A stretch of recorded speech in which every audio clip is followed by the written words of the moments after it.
सर्व बिनधास्त कमवा, सर्वांना पोट आहे, तुम्ही करा. पण जर आमचा महाराष्ट्र आहे, पहिला हक्क आमचा आहे. जर आम्ही कमवत असेल ना तर आम्हाला पाठी खेचू नका. ह्यांना चिकनचा वास येतो, या गुजराती लोकांना चिकनचा वास येतो की चिकन विकते. ह्यांना हे नाही कळलं की मुंबईमध्ये येणार तर तुम्हाला पैसे कमवायचे, ते बरोबर कळलं तुम्हाला.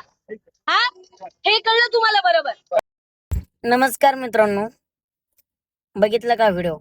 मित्रांनो, आता मी बोलल्याच्या नंतर बऱ्याच अंधभक्तांना मिरच्या लागणार आहेत, पण लागल्या तरी चालतील, पण बोललंही पाहिजे, कारण बोलणं ही काळाची गरज आहे. मित्रांनो, आता लोक म्हणतील आपण तर पक्षावरती बोलत नाही, पण मित्रांनो नाईलाज पक्षावरती बोलावं लागते. आज वेळ तशी आली, ती डोंबिवलीतली ताई ती चिकन शॉर्मा विकते. मित्रांनो, महानगरपालिकेला दिवसाला ती 300 रुपये देते आणि म्हणजे महिन्याचे 9,000 रुपये देते. मित्रांनो, तिला वडील नाहीत, आई, 2 भाऊ यांचं कुटुंब चालवते. बँकेत जॉब करत असताना तिने जॉब सोडला आणि स्वतःच्या पाया उभा राहिली.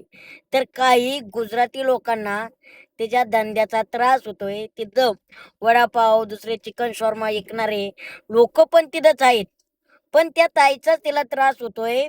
त्या गुजराती लोकांना ते म्हणताय बंद करा, तर आम्ही तिथं तुमची गाडी फोडून टाकू. अरे लाजा वाटल्या पाहिजे रे, जरा सुधरा. कुठं चाललोय आपण?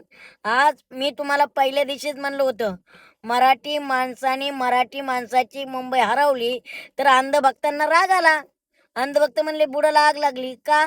तर मराठी माणसं हारली नाहीत, हिंदुत्व जिंकलं. मित्रांनो, हिंदुत्व जिंकलं, पण आज मराठी माणसाची काय परिस्थिती होती बघा. एक साधा नगरसेवक तिथं कोण निवडून आलाय तो सुद्धा तिथं गेला नाही बघायला काय परिस्थिती आहे काय नाही. अविनाश जाधव सर मनसेचे ते तिथं गेले, त्या ताईला आधार दिला आणि सांगितलं तू इथं धंदा कर, कोण आलं तर बघू. म्हणजे हे बघा मित्रांनो, जेव्हा आपण अडचणीत येतो तेव्हा आपली मराठी माणसं आपल्या कामाला येतात. हे मला सांगायचंय. ते पक्ष बाजूला राहू द्या आणि खरं तर आपण त्या ताईला सपोर्ट दिला पाहिजे. आपण सर्वांनी सोशल मीडियाच्या माध्यमातून आपण सर्वांनी त्या ताई मागं उभा राहायचे खंबीरपणे. जर कोणी महाराष्ट्रात येऊन, मुंबईत येऊन जर आपल्यावर दादागिरी केली तर ती खपवून घेतली जाणार नाही. तुम्ही या, पोट भरा, पण तुम्ही आमचा बाप बनायचा प्रयत्न करू नका. गुजरात्यांना जर आपल्या चिकन शॉर्माचा किंवा वडापाववाल्यांचा त्रास होत असेल तर तुम्ही गुजरातला गेलात तरी काही अडचण नाही, आणि ताईला तर सपोर्ट आहेच. पण मी तुम्हाला म्हणलं होतं ना, मराठी माणूस हरतोय, जरा सुधरा.